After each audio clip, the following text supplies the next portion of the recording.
We're so limited in our understanding. So in our capacity to understand, when the lights go off, we can't see 1 meter in front of us. Our senses, our capacity to understand. We don't know anything about the ocean on this planet. We know nothing about space. We know nothing about our context. Yes, we think ourselves high and mighty.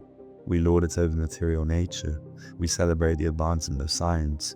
And yes, there's been progress, but relatively speaking, so it's the absolute complete whole, you really don't learn anything.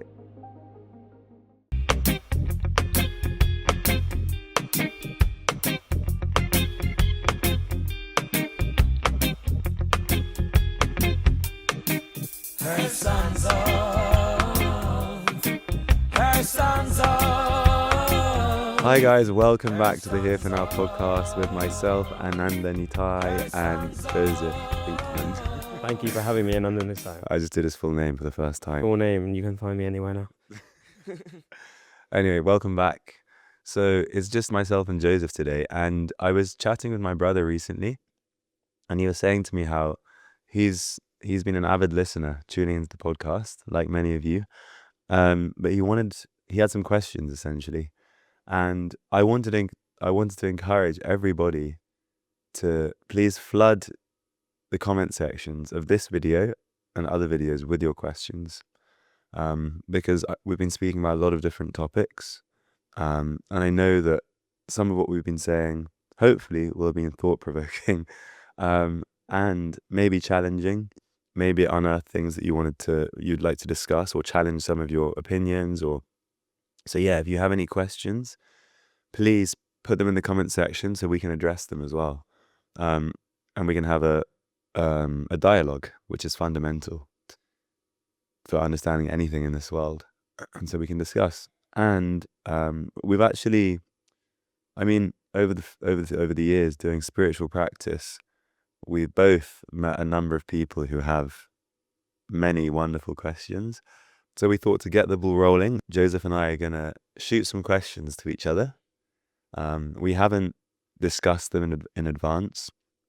We wrote some down. I wrote some down, and yeah, just to open up this space for conversation, and maybe even ask some of the questions that you guys will have had already.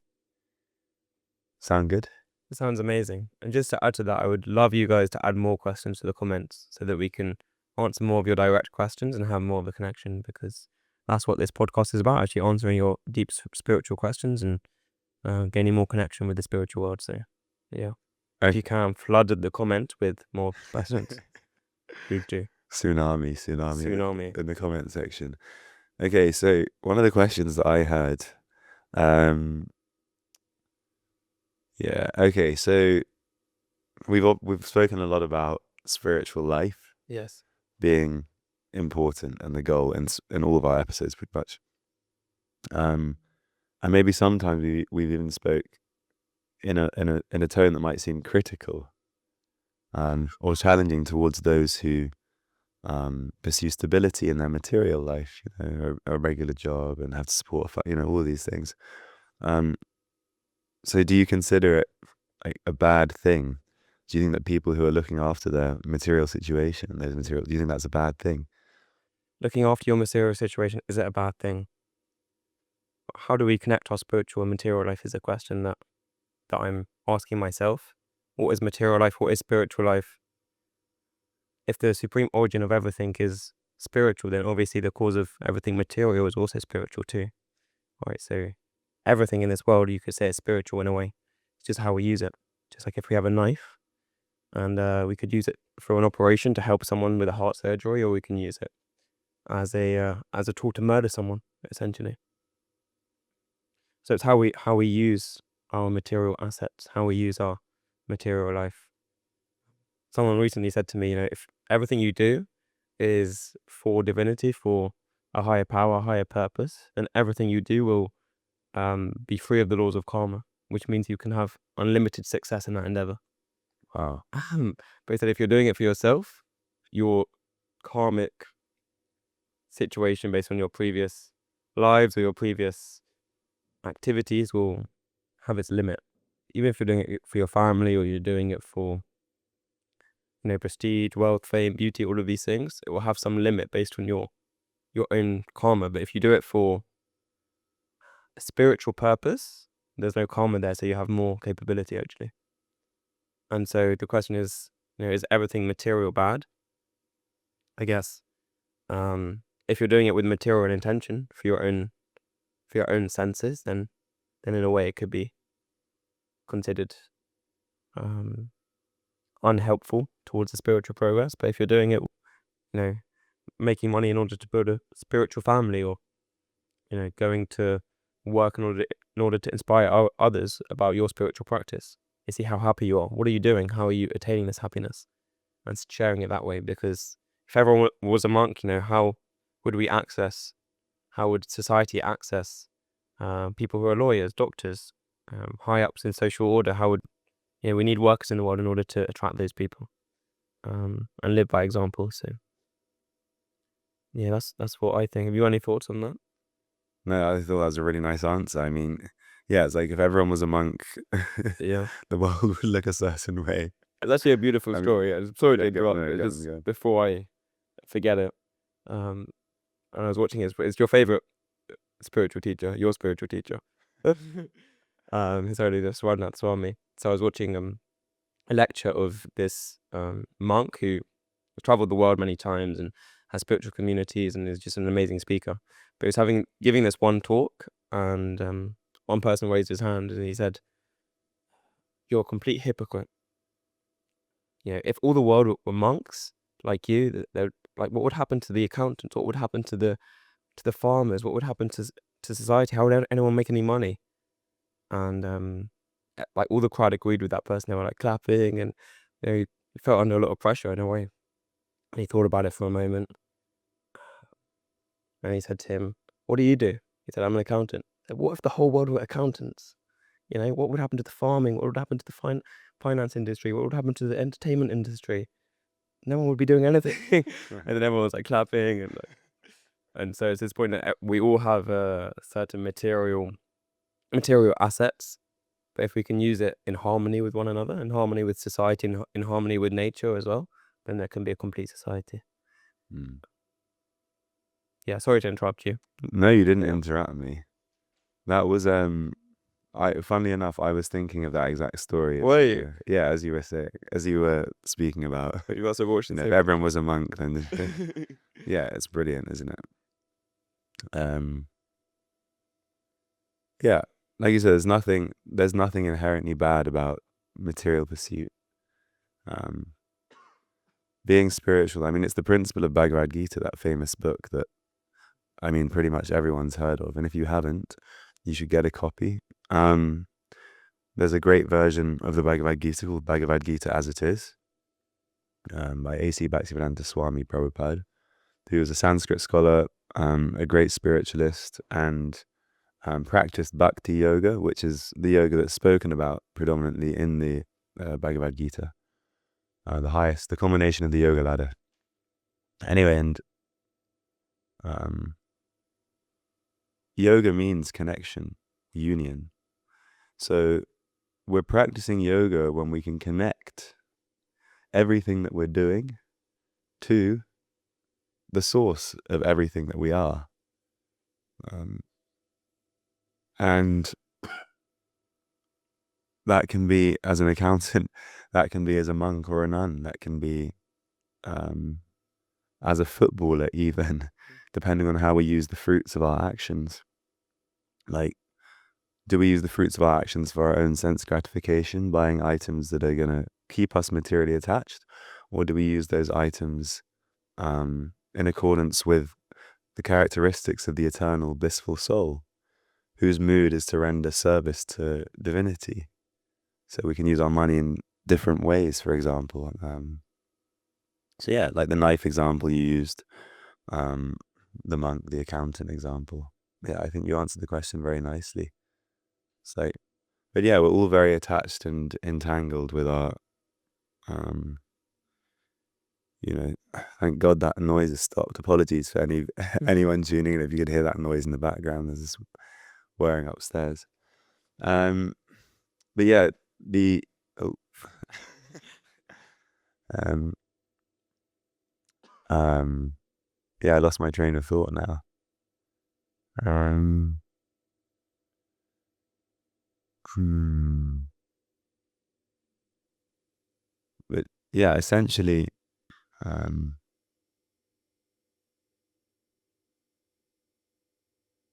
well, this is something different to what I was going to say, but yeah, essentially, we all have a unique nature. We're all individual, and we have a unique nature and capacity to offer something.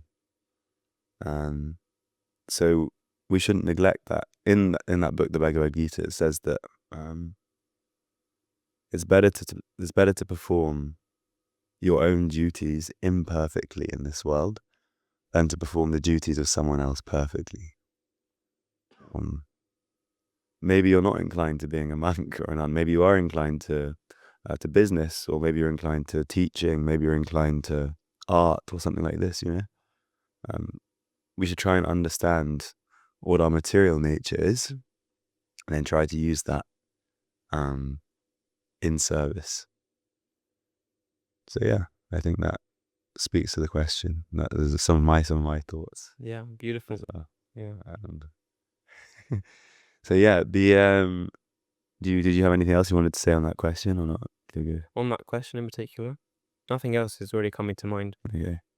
But I was thinking of one question that sometimes people ask me, family members or Yeah. Okay. people on the street even Yeah. that I meet. Sometimes people say to me, why do you have that haircut? There you go. Ananda, I would love to know why do you have the haircut you have? Yeah, I don't know if anyone's seen the back of my head, but they probably have.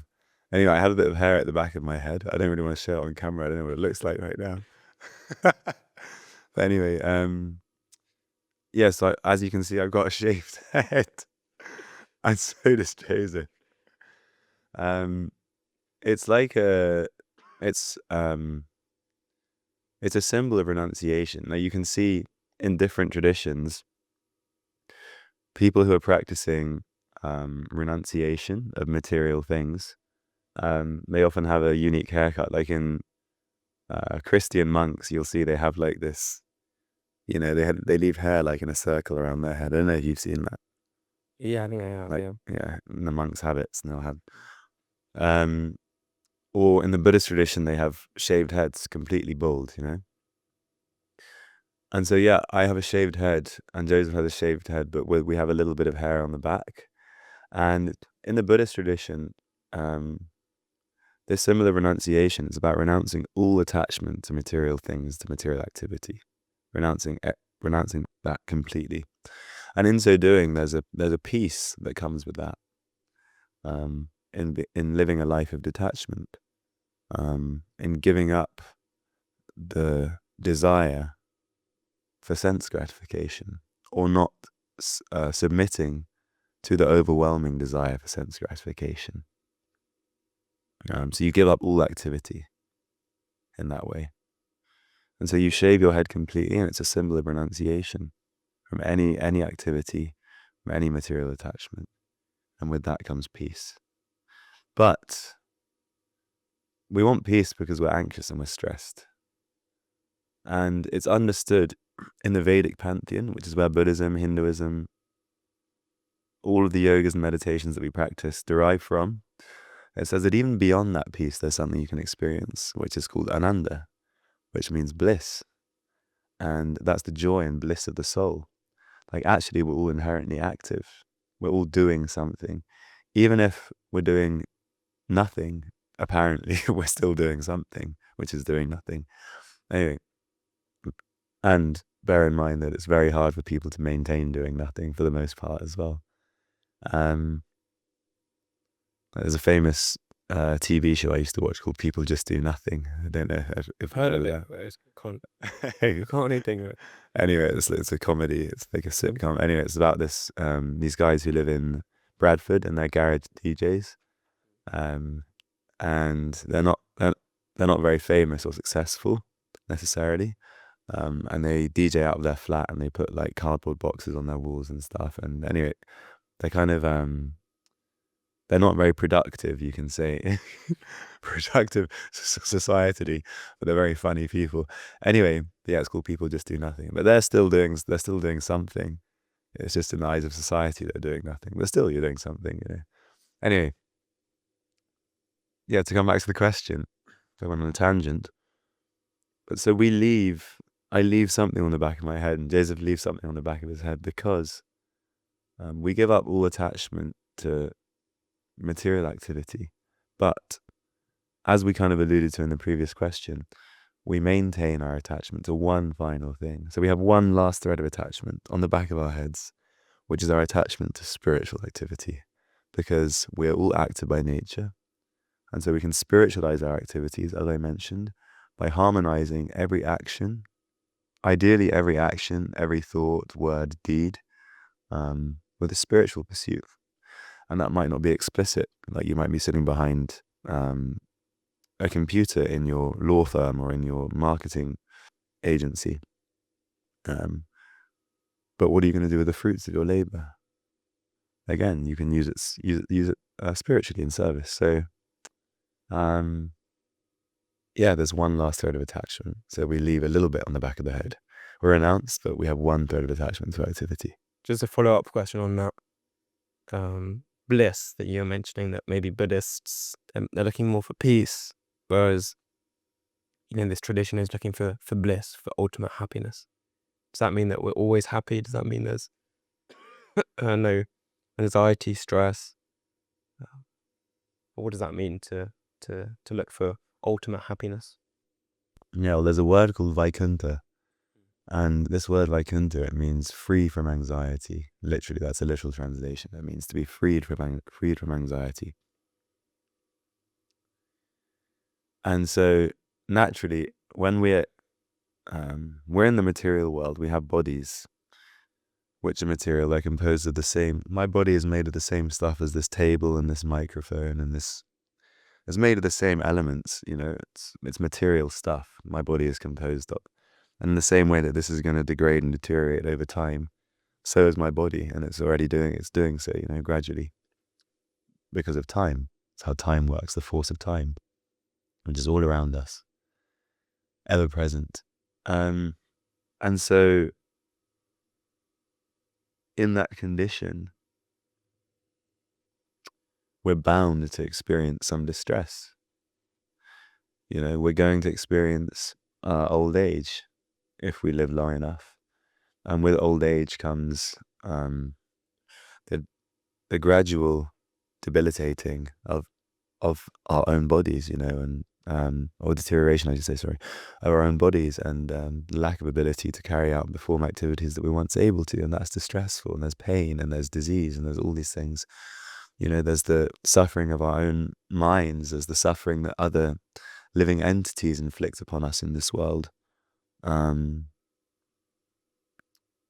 You know, there are all of these different forms of distress that we have to experience. So we're bound to experience some distress. It's not purely happiness, but in this material world, but our essence itself is blissful.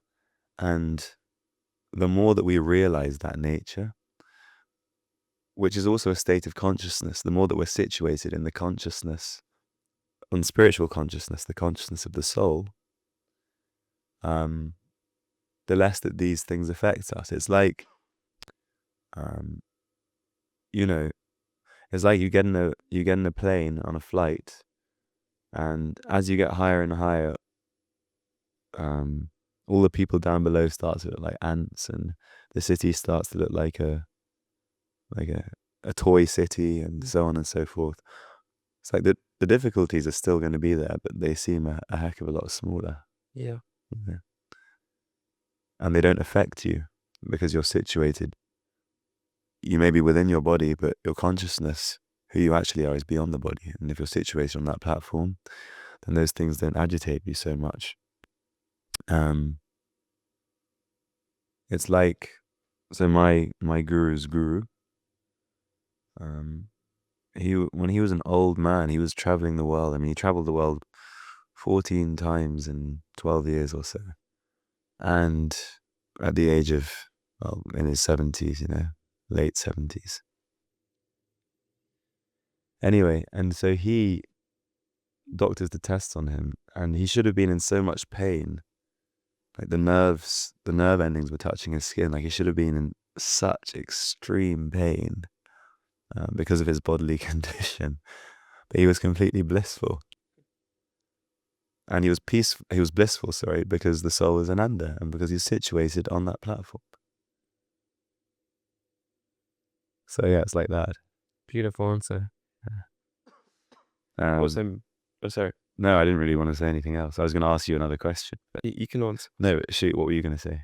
I was just thinking about when you were talking about the difference between Buddhism and this in terms of the Buddhist want to be peaceful, wanting oneness, wanting unity, whereas this is more like variety within the oneness. So both oneness and variety. And it made me think of the analogy of like electrical appliances that are all locked into one energy center, as it were. But they're all different appliances. There's variety among the different aspects of, a microphone, a camera, all of these things. There's a variety there, but also oneness at the same time. And so for me in my own life, I went a lot of the time around that route of trying to find oneness within myself, oneness within society, and all of these things, but without really understanding the variety within that oneness. And it says that we need to learn about both the material and the spiritual. Understand that we're all spiritual beings, but also there's differences between us. Like if you're a businessman and you do a deal, just give me whatever note you have, 5, 10, it's all the same. It's not it's not the same actually. There's variety. There's greater and lesser. So it's the same in spiritual life too. Nice, beautiful. Yeah. It's like we mentioned briefly I said my guru's guru, and you're speaking about these concepts, and some people might ask, like, why do you even need a guru? That's a question people ask. Yeah, why do you even need a guru? Aren't all the answers, like, you speak about, you're blissful, you're like, well, aren't the answers all inside anyway? Yeah. Like, why do you even need a guru? Yeah. What would you say to that question? Yeah, it's a good question, because many people might say, all the answers are within. Why should I read a book? Why should I have a spiritual teacher? Why can't I just follow my own desires, my own whims, and all of these things? And so in the material life, if we want, success, let's say as a lawyer, we need obviously to learn law. We need peers, we need mentors, mentees, all of these different things.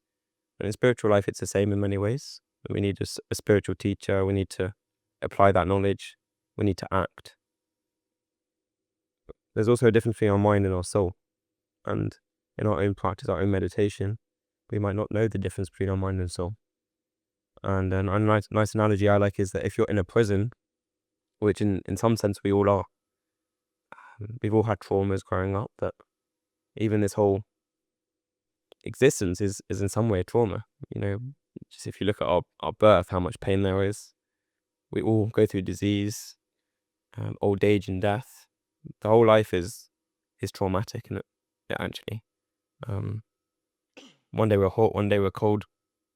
Everything in this world is in some way a trauma. And so we're in a prison in one regard, whether we perceive it or not, we are. And so if you want to be free of prison, if you want to get out of prison, you need to know someone who's free as well. And that freedom that they can give you is because they've experienced that freedom. And so you could be a prisoner on the lowest level. You could be a prisoner where there's excessive drug use, there's crime, there's degradation. You could be a prisoner on the middle level. You have a nice family, you do your duty. You could be on the upper level. You're very wealthy, but at the end of the day, you all go through the same things of birth, old age, disease, and death.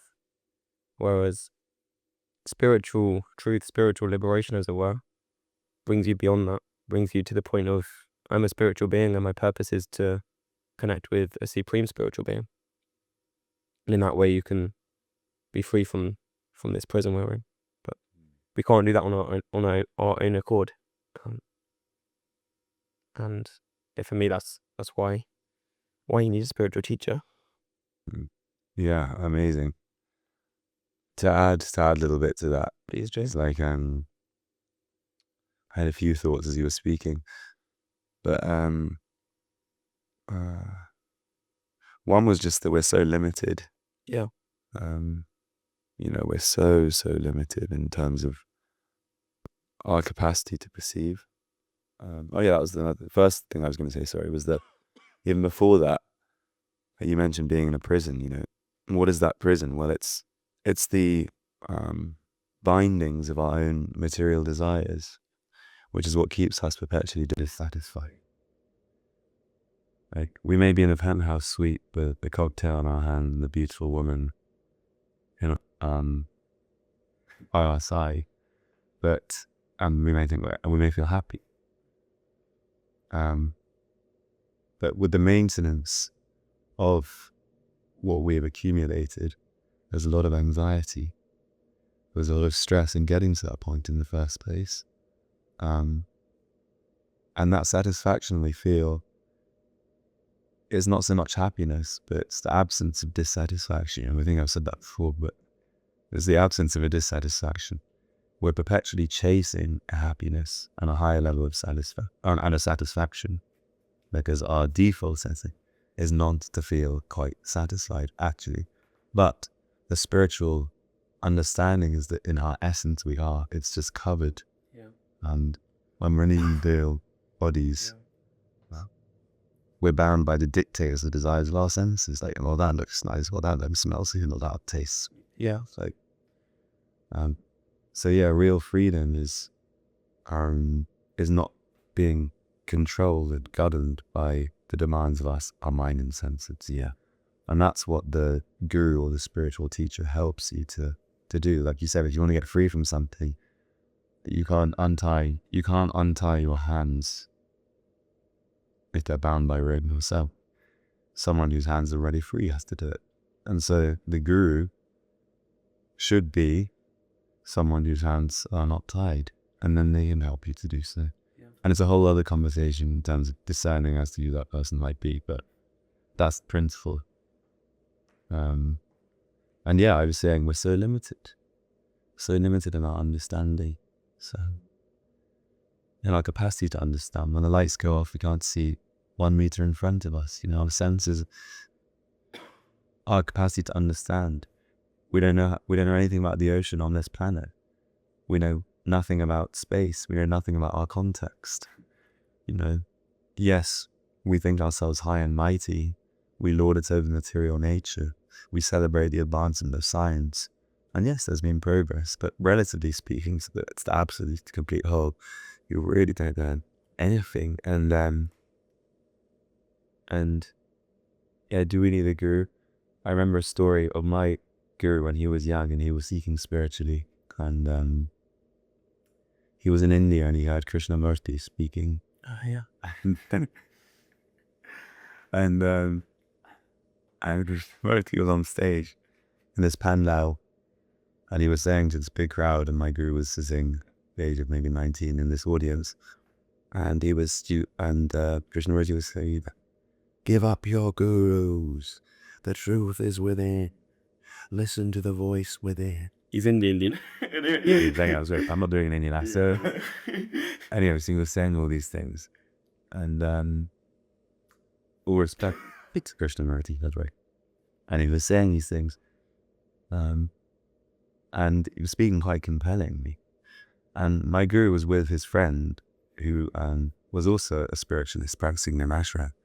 We left, and they were discussing what he said. Because he was saying that he shouldn't follow any guru. You shouldn't listen to the teachings of any teacher.